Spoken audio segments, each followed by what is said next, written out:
I'm Ava, 26 female. I live in a quiet suburban town, in the same house I grew up in, with my parents and my younger sister, Freya. By day, I work as a paralegal at a downtown law firm, a job that requires precision, attention to detail, and a quiet resilience, qualities that, ironically, made me invisible in my own home. This story isn't about the job, though. It's about the day I realized my value in my family was worth no more than a second-hand toaster, and how I finally decided to send them the bill for years of emotional neglect. Before this story unfolds, I'd love to connect with you. Please let me know in the comments where you're watching from and what time it is in your corner of the world. It's amazing to see how far these stories can travel. Growing up, our house was less a home and more a stage, and my sister Freya was the perpetual star of the show.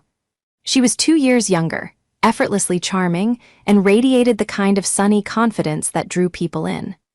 I, on the other hand, was the quiet one, the responsible one, the stagehand who made sure the lighting was perfect for Freya's every performance.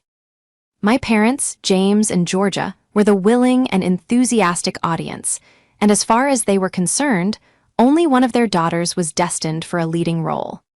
It wasn't just a feeling, it was a fact demonstrated daily in 1,000 small ways.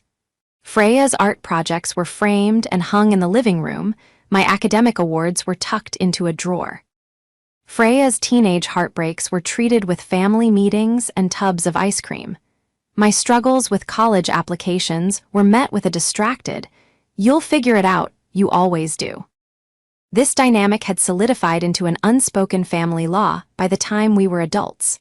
Freya, at 24, worked as a social media manager for a local boutique, a job that seemed to involve taking glamorous photos of herself in their new inventory.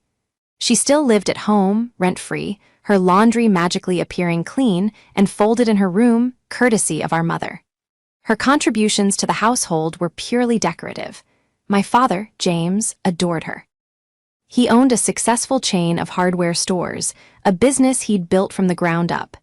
He was a man who valued tangible success, and in his eyes, Freya's growing online follower count was a modern form of entrepreneurship. "She's a brand," he'd say with a proud puff of his chest. "That's the future." I, at 26, was a paralegal. My work was a world of contracts, affidavits, and meticulous case law research. It was demanding, intellectually stimulating, and utterly invisible to my family. I also lived at home, but my arrangement was different. I paid rent, a contribution, my mother called it, and was responsible for my own laundry, cooking, and a rotating list of household chores. My salary, which was decent, was treated as a sort of communal fund. "Ava, can you pick up the groceries on your way home?" my mother would ask, never offering to reimburse me. "Ava, the internet bill is due, can you handle it this month?" my father would say, as if my income was a convenient supplement to his own. I was the reliable utility, always on and always taken for granted. Freya was the luxury item to be admired and maintained. The week of our birthdays was the ultimate showcase of this disparity. Our birthdays are only 3 days apart, so we'd always had a joint celebration.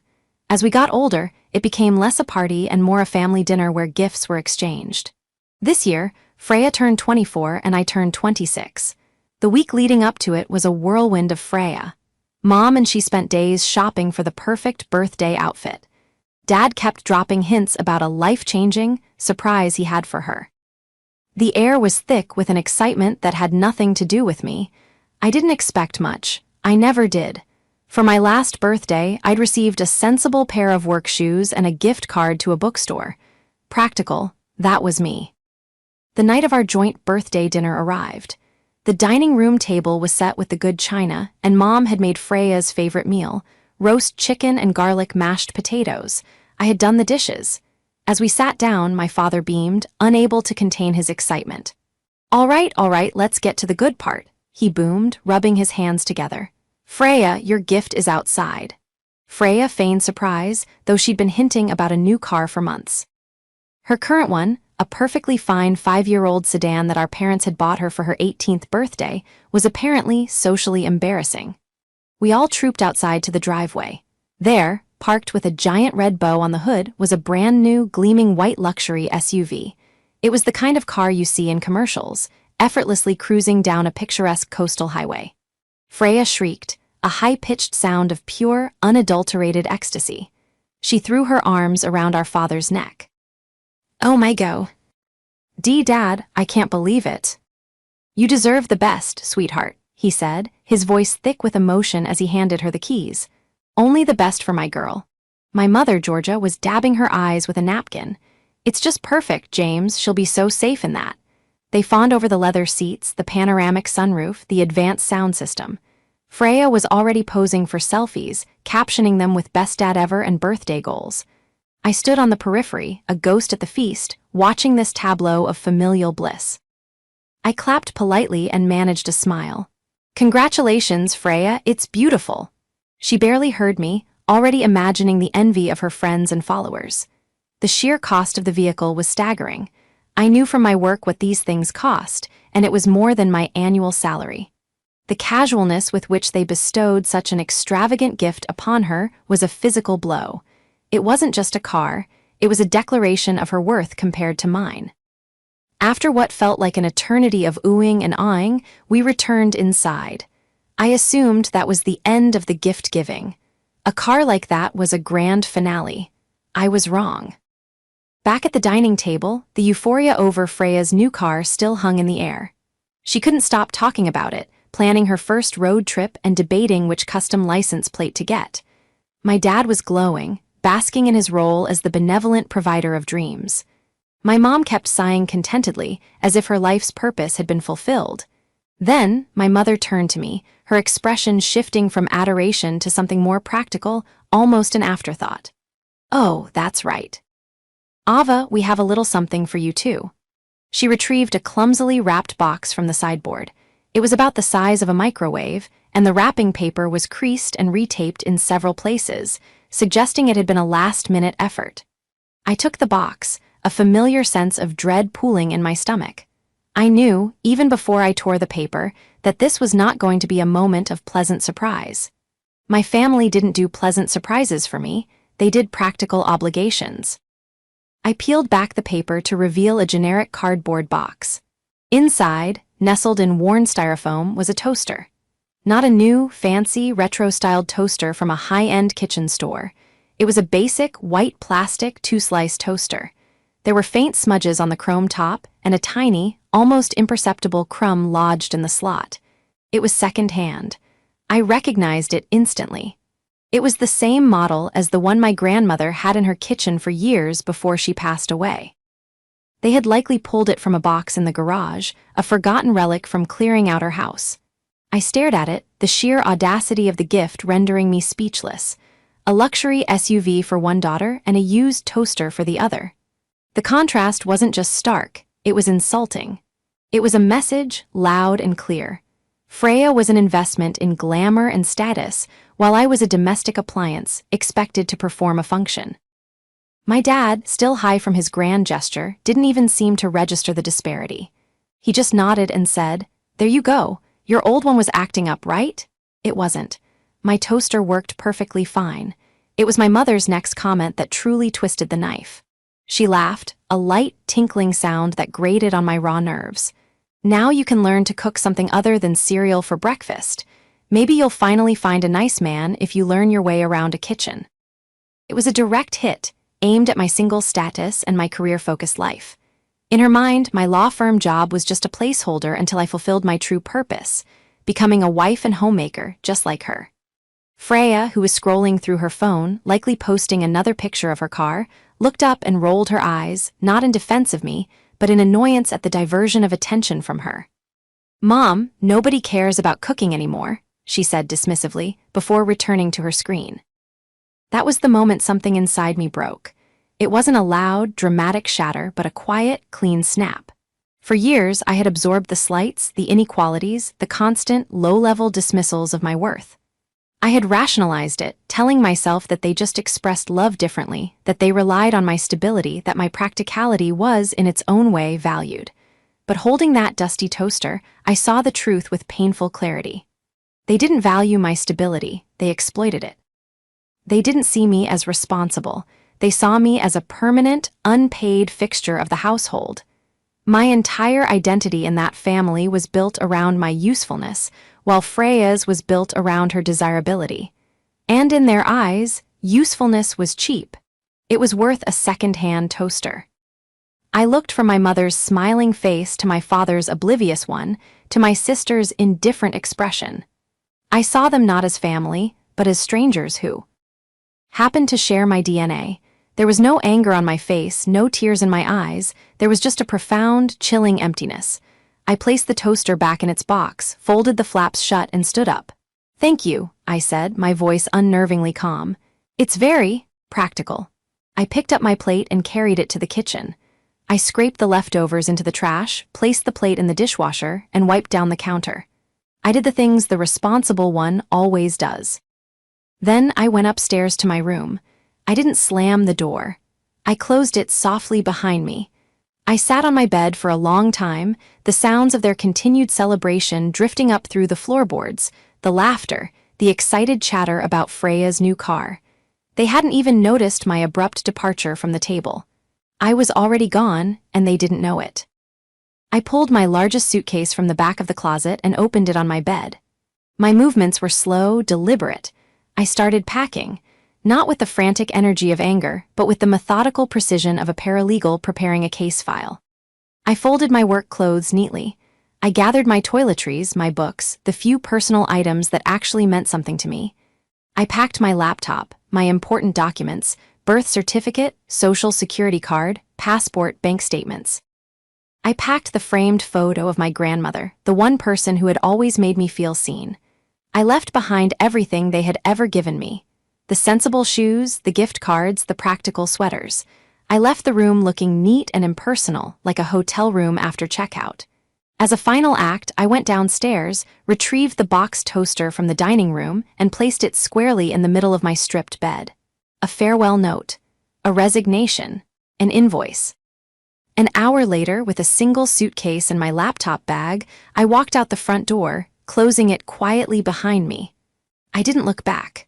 I got into my own modest, reliable car, the one I had bought with my own money, and drove away into the night with no destination in mind, only a direction: away. The first few days were a blur of logistics and adrenaline. I drove to a town about an hour away and found a cheap but clean motel. The anonymity was a balm. No one knew me, no one expected anything from me. The first morning, I woke up feeling a strange mix of terror and liberation. The silence in the room was absolute, a stark contrast to the constant hum of my family's needs and dramas. For the first time in years, the only person I had to answer to was myself. My first call wasn't to a friend or relative, but to my office. I spoke to Paul, a senior attorney at the firm and my unofficial mentor. He was a sharp, no-nonsense lawyer in his mid-40s, but he had a core of decency that was rare in our competitive field. I kept the explanation brief. "Paul, I've had a family emergency and need to take a few days of personal time. I'll be working remotely, but I won't be coming into the office." "Is everything all right, Ava?" he asked, his voice laced with genuine concern. "You sound different." "Everything is about to be," I replied, the words feeling more true than I expected. "I'll keep you updated. I won't let any of my work fall behind." He didn't press for details, which I was grateful for. "Take the time you need. Let me know if you need anything at all. We've got your back here." That simple assurance from a work colleague was more support than I had received from my own family in a decade. It solidified my resolve. I spent the next 2 days setting up a new life. I found a small, one-bedroom apartment for rent, signed a 6-month lease, and paid the deposit and first month's rent from the emergency savings account I had been diligently building for years, an account my family knew nothing about. It was my escape fund, though I never consciously thought of it that way until now. I bought essentials: bedding, towels, a few pots and pans, and a new toaster. A shiny, chrome, 4-slice model that I picked out myself. It was a small act of defiance, but it felt monumental. Meanwhile, my phone remained silent. For 3 full days, not a single call or text came from my parents or Freya. It was the most damning evidence I could have asked for. I had vanished from the house, taking my belongings with me, and they hadn't even noticed. I imagined them waking up the next day, assuming I had left early for work. I pictured my mother grumbling when she realized she had to make her own coffee, or my father being annoyed that the newspaper wasn't on the table for him. They didn't see me as a person, they saw me as a series of functions. As long as the house was running, they didn't need the person behind the tasks. The silence was confirmation that I had made the right choice. They hadn't called because they hadn't needed anything from me yet. The first call finally came on the 4th day. It was my mother. I let it go to voicemail. Her message was casual, almost breezy. Hi Ava, just wondering if you could pick up a prescription for your father on your way home from work. Text me when you have it. Thanks. Not where are you? Not are you okay? Just a task, an assumption that I was in my usual orbit, ready to be deployed at her convenience. I deleted the message without a second thought. An hour later she called again. I ignored it. A text followed. Did you get my message? Dad needs his blood pressure medication. I stared at the text, a cold anger hardening in my chest. I typed a one-word reply, no. Her response was immediate. What do you mean no? It's on your way, just stop at the pharmacy. I didn't reply. The 5th day was when the confusion started to creep into their messages. My father texted me for the first time. Ava, your mother said you wouldn't pick up my prescription. What's going on? Call me. I ignored it. Freya sent a Snapchat of her new car at the mall with the caption, Mom's making me do errands BC you're MIA. Lame. They still didn't get it. They thought I was being difficult, sulking over some perceived slight they couldn't be bothered to identify. They hadn't connected the dots. The birthday, the toaster, the empty room, they hadn't even bothered to look in my room. The 6th day, the tone shifted from annoyance to a flicker of alarm. My mother left another voicemail, her voice tight with frustration. Ava, this isn't funny. I went to your room to get your laundry hamper and it's empty. Your closet is empty. Where are you? You are being incredibly immature. Call me this instant. The immaturity comment almost made me laugh. They had treated me like a child for years, and now that I was acting like an independent adult, they called me immature. The lack of self-awareness was breathtaking. I still didn't respond. I let them stew in their confusion. I was busy. I was arranging for my mail to be forwarded. I was setting up utilities in my new apartment.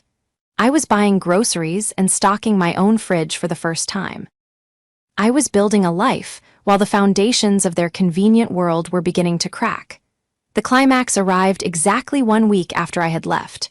My father called, his voice a thunderous boom I could hear even with the phone an arm's length away. I finally answered, putting it on speaker. Where are you? He demanded, skipping any pleasantries. I've moved out, I said calmly. There was a stunned silence on the other end of the line. Moved out? What are you talking about? You can't just move out. Your things are here, your home is here. No, my things are with me, I corrected him. And that is your home. It was never mine. It was just a place I paid to live in while serving as a housekeeper and personal assistant. That is a ridiculous thing to say, he sputtered, his anger turning to indignation. We provide for you, we gave you a roof over your head. And I paid rent for that roof, I said, my voice as steady as a legal deposition. And I paid for groceries and utilities and my own car and my own education. What exactly did you provide for me, Dad? A second-hand toaster for my 26th birthday. He was silent again. I could hear my mother in the background, her voice a frantic whisper. What is she saying? What's happening? My father found his voice again, but the bluster was gone, replaced by a note of genuine shock. Why haven't you come home? The question was so utterly devoid of understanding that it sealed my conviction. They weren't asking because they missed me. They weren't asking because they were worried about my well-being. They were asking because the system had broken down. The appliance had stopped working and they didn't know how to fix it. Because I am home, I said, looking around my small, empty apartment, for the very first time. I ended the call before he could respond, my hand not even shaking. The silence that followed was my own. It was peaceful, it was powerful, and it was just the beginning. In the weeks that followed my departure, my family's attempts to contact me escalated from confused and angry to desperate and manipulative. There were tearful voicemails from my mother about how I was tearing the family apart, followed by furious texts from my father accusing me of being ungrateful and selfish. Freya even sent me a passive-aggressive message on Instagram with a photo of her and my parents captioned, "So sad some people can't appreciate family." I blocked their numbers and muted their social media profiles. The silence was a necessary boundary for what I knew I had to do next. My departure wasn't just about leaving, it was about reclaiming what was rightfully mine. The toaster was merely a symbol of a much deeper, more tangible injustice, one that I, as a paralegal, was uniquely equipped to investigate. My parents had always been secretive about their finances, but they preached the gospel of saving. From the time I started my first part-time job at 16, they insisted on opening a joint savings account with me. "It's for your college fund," my father had explained. "This way, we can all contribute and keep an eye on it." It sounded responsible, and I trusted them. Every month, a portion of my paycheck was automatically deposited into that account. When I started my full-time job at the law firm, I continued the practice, dutifully siphoning off a significant chunk of my income into what I believed was a nest egg for my future. They had a similar account for Freya. We were told our education funds were separate and that they were contributing equally to both. Over the years, I had put tens of thousands of dollars into that account. It was the reason I had stayed at home for so long, to save aggressively for a down payment on a house. Now, living in my small apartment, a cold suspicion began to take root. I thought about Freya's new luxury SUV. My father owned a successful business, but he wasn't careless with money. A purchase of that magnitude, for a daughter with a flimsy job and no savings of her own, seemed reckless unless the money had come from somewhere else. From a fund that was already flush with cash. My fund. The day I moved into my new apartment, I went online to the bank's website. Since I was a joint owner of the account, I still had full access. My heart pounded in my chest as I entered my login credentials. I navigated to the account summary page, my eyes scanning for the familiar account number. I found it. The balance displayed on the screen made my breath catch in my throat. $1,572.34. It was impossible. Based on my contributions alone, there should have been close to $60,000 in that account. I frantically clicked to view the transaction history, my mind racing. I scrolled back month by month, year by year. It was all there in black and white, a systematic plundering of my life savings. Large withdrawals, always in round numbers, here $10,000 there. The descriptions were vague. Investment transfer, family expense. But the dates were damning. A $15,000 withdrawal coincided with Freya's impromptu graduation trip to Europe. A $7,000 transfer matched the month she decided she needed a whole new professional wardrobe for her influencer career. And then I saw it, the transaction that made it all click. 2 weeks before our birthday, a single withdrawal for $55,000. The description: automobile purchase. They had bought my sister a car with my money. My money. The money I had worked for, saved diligently, and entrusted to them for my future. The toaster wasn't an insult, it was a mockery. They had literally taken my dream of a down payment on a house and converted it into a depreciating asset for my sister, then handed me a piece of junk from the garage as a thank you. The betrayal was so profound, so absolute, that it transcended anger and settled into a cold, hard resolve in the pit of my stomach. This wasn't just a family dispute anymore. This was theft, and I worked in a law firm. I spent the next 2 days in a fever of activity, using the skills I had honed as a paralegal. I downloaded every single bank statement for that joint account, dating back 10 years. I created a spreadsheet, meticulously documenting every deposit I had ever made and every withdrawal that was not mine. I cross-referenced the dates of the major withdrawals with Freya's social media posts. The European trip, the designer clothes, the expensive tech gadgets, it all lined up perfectly. They hadn't just dipped into my savings, they had used my account as Freya's personal slush fund. They had been stealing from me for years, robbing me of my future to finance her present. The final piece of the puzzle was Freya's own education fund. I had a hunch. I logged back into the bank portal. Because our accounts were set up at the same time and linked under my parents' primary account, I found I could see the summary for her account as well, though not the detailed transactions. The balance was over $100,000, so my parents had been contributing to her account just as they'd promised. They just happened to be contributing my money to it as well, after taking it from my account first.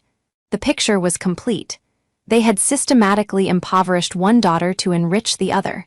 They saw me as the worker bee and Freya as the queen. My role was to produce, hers was to consume. Armed with my spreadsheet, my bank statements, and a decade's worth of documented financial abuse, I felt a strange sense of calm. The emotional pain was still there, a dull ache beneath my ribs, but it was overshadowed by a powerful sense of purpose. They had underestimated me. They had seen Ava, the quiet daughter, Ava, the responsible one. They had never considered Ava, the meticulous paralegal with access to legal resources and an encyclopedic knowledge of contract law and financial malfeasance. I scheduled a meeting with my mentor, Paul, for the next morning. I booked a conference room under the guise of a complex case review. As I shut down my computer for the night, I looked at the neatly organized files on my desktop. This was now my most important case. Title: Ava versus the family that betrayed her. And I was going to win. The next morning, I walked into the law firm's conference room feeling more prepared than I had for any trial. I had my laptop, a binder thick with printed bank statements, and my color-coded spreadsheet. Paul was already there, a cup of coffee in his hand. He was a man who valued efficiency, and his expression was one of professional curiosity. "Okay, Ava," he said, taking a seat. "You said this was urgent. What's the case?" I took a deep breath and looked him directly in the eye. "The case is my own," I said. For the next hour, I laid out everything. I started with the family dynamic, the years of being the responsible daughter, and the birthday incident with the toaster and the car. I then transitioned into the financial discovery, presenting the bank statements and the spreadsheet.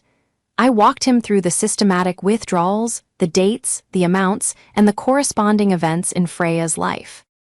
I presented the evidence with the same dispassionate clarity I would use for a client's file, keeping my own emotional turmoil tightly under control.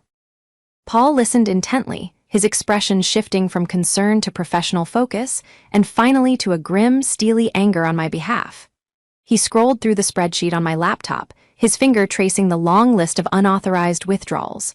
When I finished, he was silent for a full minute, his gaze fixed on the final, damning $55,000 entry. "This is grand larceny," he said finally, his voice quiet but firm. "This isn't just a family squabble over money, Ava. This is a pattern of long-term financial abuse and outright theft. The fact that it's a joint account complicates it, but the clear pattern of deposits from your paycheck versus withdrawals for your sister's exclusive benefit makes a powerful case for misappropriation of funds." He looked up at me, his eyes sharp. "What do you want to do? There are a few paths here. We can go the criminal route, file a police report, or we can handle this as a civil matter. Given the family connection, the civil route is often more effective. It's less about punishment and more about restitution." Restitution. The word resonated with me. I didn't want my parents in jail. Despite the betrayal, the thought of it turned my stomach, but I wanted my money back. I wanted my future back. More than that, I wanted them to understand the consequences of their actions. I wanted them to face the person they had tried to erase. "I want to handle it civilly," I said. "I want to send them a demand letter. I want it to be official on firm letterhead. I want them to know I'm serious." Paul nodded, a slow smile spreading across his face. "Good. That's exactly what I was hoping you'd say. We'll draft the most ironclad demand letter they've ever seen. We'll outline every unauthorized withdrawal, cite the relevant statutes for conversion and breach of fiduciary duty. We'll demand full repayment of the principal, plus interest, within 30 days, and we'll attach every single bank statement and a copy of your spreadsheet as evidence." He stood up and began pacing the room, his legal mind now fully engaged. "This is our leverage. Your father owns a business. He has assets. The last thing he wants is a public lawsuit from his own daughter, exposing him as a thief. It would destroy his reputation in the community. The threat of taking this public, of filing a formal complaint that would become a matter of public record, will be more than enough to force their hand. The plan was taking shape, and with every word Paul spoke, I felt stronger, more in control than I had ever been. For the next few days, we worked on the letter together. Paul treated me not as a junior colleague or a victim, but as a co-counsel on my own case. We refined the language, ensuring it was legally precise and emotionally detached. It wasn't a daughter's plea, it was a legal demand from a wronged party. We calculated the total amount stolen, $87,450. Then we calculated the interest based on standard rates over the years. The final amount was a staggering $102,300. The letter was a masterpiece of legal intimidation. It stated the facts clearly and concisely. It laid out the evidence in an irrefutable manner. And it ended with a clear ultimatum: pay the full amount within 30 days, or a lawsuit would be filed on the 31st day, seeking full restitution, legal fees, and punitive damages. We would send it via certified mail, requiring a signature upon receipt. There would be no way for them to ignore it or claim they never received it. The day we finalized the letter, Paul printed it on the firm's heavy, cream-colored letterhead. The embossed logo at the top gave it an undeniable weight of authority. "Are you ready for this?" he asked, holding the envelope. "Once you send this, there's no going back. The family you knew, for better or worse, will be gone forever." I thought of the toaster on my bed. I thought of the years of being invisible. I thought of the crushing discovery of their betrayal. The family I knew had been an illusion, a lie I had been forced to co-sign. It was already gone. "I'm ready," I said, my voice clear and steady. "Let them see who I really am." I took the envelope from his hand. It felt heavy, not with paper, but with the weight of justice. That afternoon, I went to the post office and sent the letter. The clerk stamped the certified mail receipt and handed it to me. It felt like a ticket to a new life, a life that I was finally going to build for myself, with resources I had earned and reclaimed. The 30-day countdown had begun. The certified letter was delivered on a Tuesday. I knew the exact moment my mother signed for it, thanks to the online tracking. For 2 days after that, there was nothing. A deafening silence. I imagined the scene in the house. The confusion as they opened the official-looking envelope, the disbelief turning to horror as they read the cold, legal prose, the frantic denial followed by the dawning, sickening realization that I was not bluffing. The quiet was worse than their angry calls had been. It was the silence of people who had been so thoroughly outmaneuvered that they had no immediate response. They were cornered, and for the first time in my life, I held all the cards. The call came on Thursday evening. It was my father. His voice was completely different. The usual bluster and arrogance were gone, replaced by a strained, hollow tone. "Ava," he said, the name sounding foreign in his mouth. "We got your letter." "I know," I replied calmly. "I have the delivery confirmation." There was a long pause. I could hear him breathing, a ragged sound. "We need to talk, not on the phone, face to face. The whole family. Come for dinner on Saturday.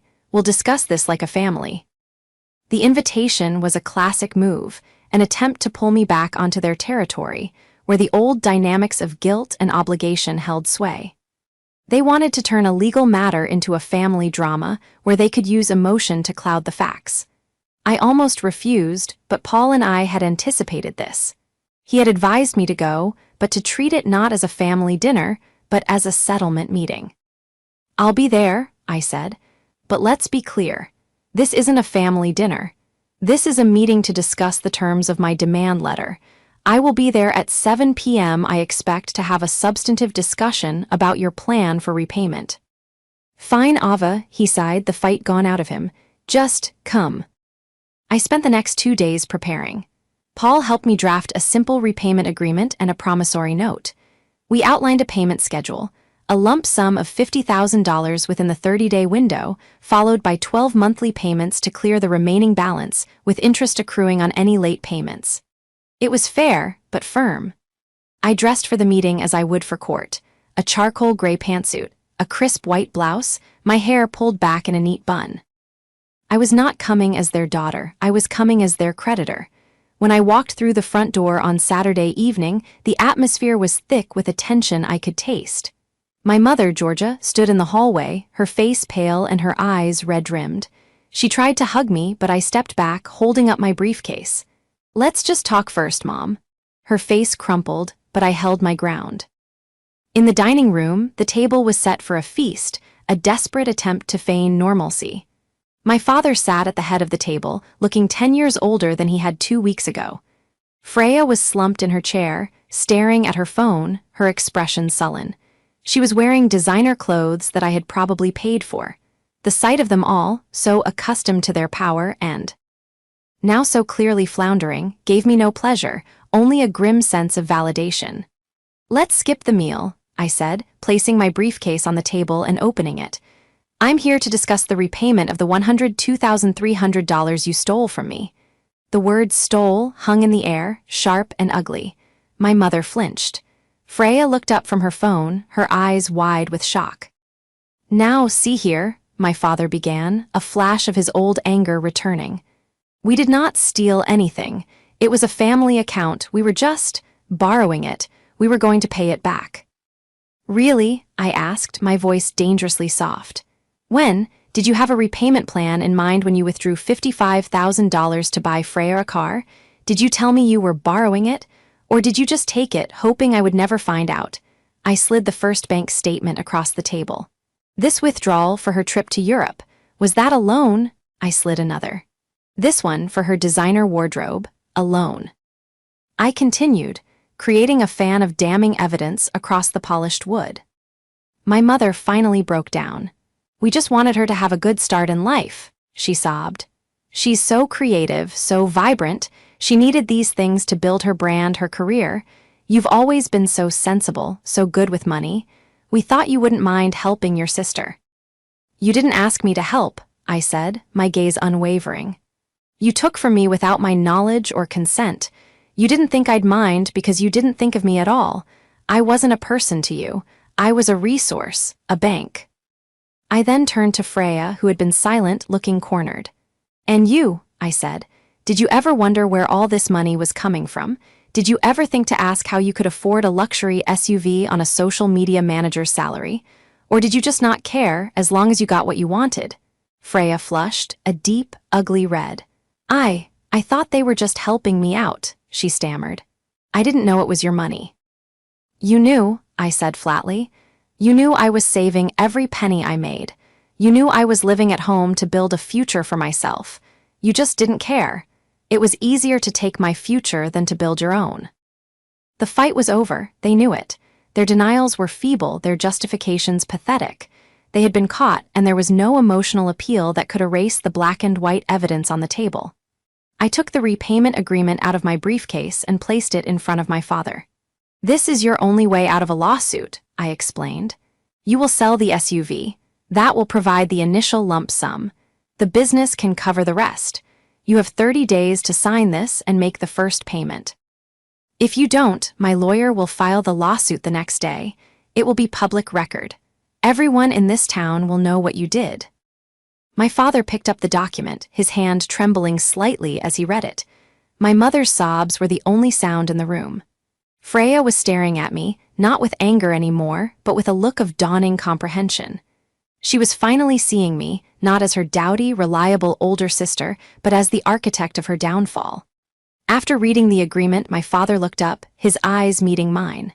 The arrogance, the pride, the paternal authority, it was all gone. All that was left was the hollowed-out look of a defeated man. He slid the papers over to my mother. She looked at them through her tears. "Sign it, James," she whispered. He took a pen from his pocket, the same pen he used to sign checks for his business, and signed his name on the line. He pushed the document back to me. I reviewed the signature, then packed everything neatly back into my briefcase and stood up. I hadn't touched the food. I hadn't sat as a daughter at their table. I had conducted my business, and now it was time to leave. At the door, I paused and looked back at the three of them, a shattered portrait of a family. "This was never about the toaster," I said quietly. "It was about what it represented, And now, you're finally paying the price.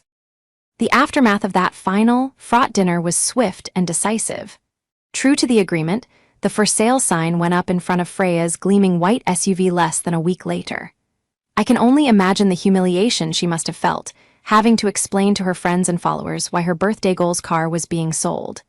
The vehicle, being practically brand new, sold quickly. Within 3 weeks of my visit, a cashier's check for $50,000 was delivered to my lawyer's office. The first major hurdle had been cleared. The remaining payments came like clockwork on the first of every month. My father, whatever his faults, was a businessman who understood contracts. He knew the price of defaulting would be far higher than the price of compliance. I never spoke to any of them directly again.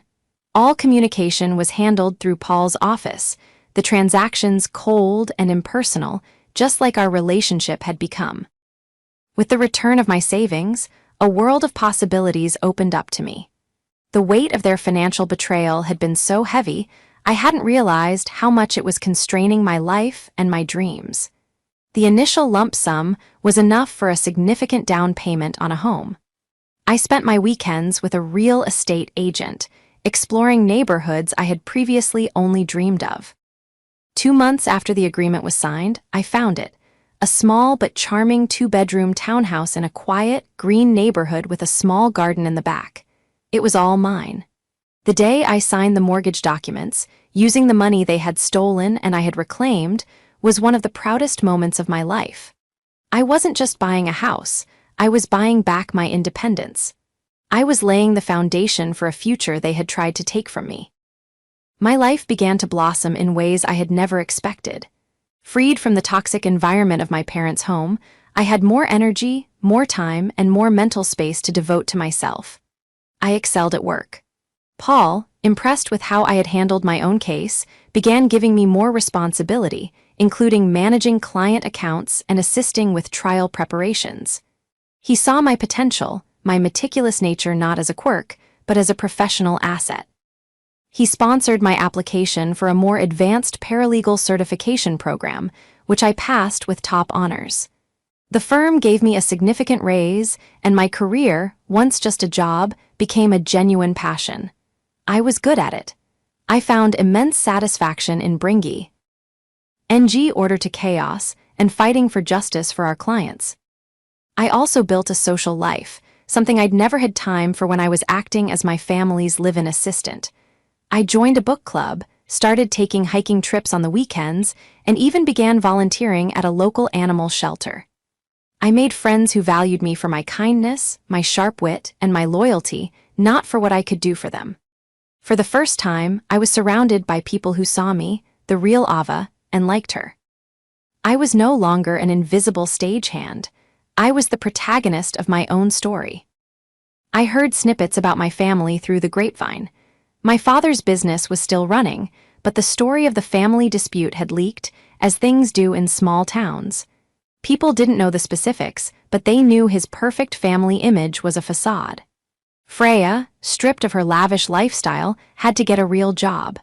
Her social media presence dwindled, her glamorous posts replaced by a sullen silence.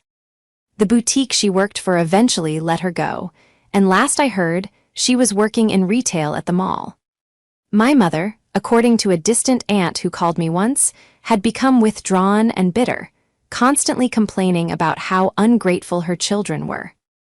About a year after I had moved out, as the final payment from my father cleared, Paul called me into his office.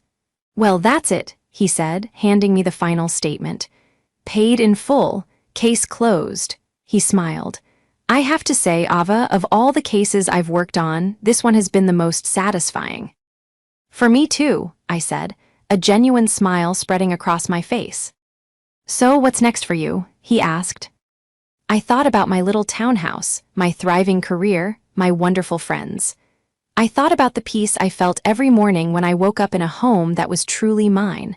I was not just surviving, I was thriving. I had taken the worst betrayal of my life and used it as a catalyst to build something beautiful and strong. "I'm thinking about law school," I said, the words surprising even myself as they came out. But it felt right. It felt true. Paul's grin widened.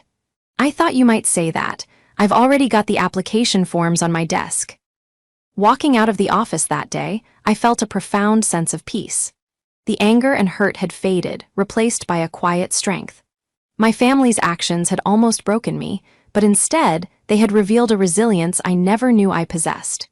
They had tried to define my worth with a second-hand toaster, but I had defined it myself with a career, a home, and a life built on my own terms. They had given me a gift that day, though they never intended to. They gave me the ticket out, the motivation to fight, and the ultimate satisfaction of knowing that my future was something and I alone, owned completely.